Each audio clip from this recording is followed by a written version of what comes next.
नमस्कार साथियों।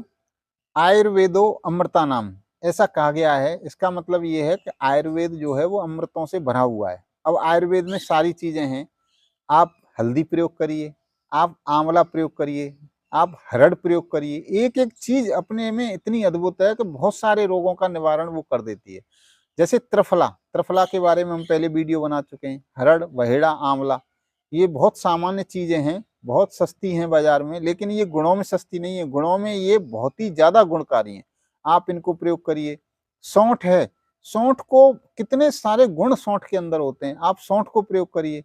जैसे दूध में डाल करके, अगर दूध नहीं पचता है आपको तो सौंठ डाल लीजिए, थोड़ी सी इलायची डाल लीजिए, आपके घर में इलायची है उसको प्रयोग करिए।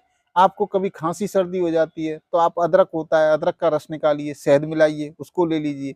काली मिर्च चूस लीजिए।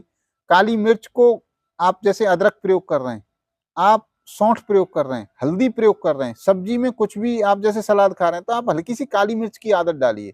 काली मिर्च से वो चीज का प्रभाव बहुत ज्यादा बढ़ जाता है। आप देखना सर्च करके, काली मिर्च के अंदर एक तत्व पाया जाता है पाइपरीन। वो किसी भी नेचुरल प्रोडक्ट का, किसी भी जो हमारी सब्जी है या हम कुछ भी खा रहे हैं नेचुरल प्रोडक्ट, उनके शरीर में एब्जॉर्प्शन को कई गुना बढ़ा देता है, जिससे उसका लाभ हमें कई गुना मिलता है। इस तरीके से आयुर्वेद में ये सारी चीजें हैं। लहसुन है, लहसुन आप प्रयोग कर सकते हैं बड़ा आराम से, मतलब इतना ज्यादा वो नहीं है। अगर आप खाते हो तो आप उसको प्रयोग कर सकते हैं। लौंग है, लौंग आप प्रयोग कर सकते हैं। बाकी आपने देखा होगा अपामार्ग होता है, औंगा होता है, उसको आप प्रयोग कर सकते हैं। औंगा की जैसे जड़ को हम दांतों के लिए प्रयोग करते हैं।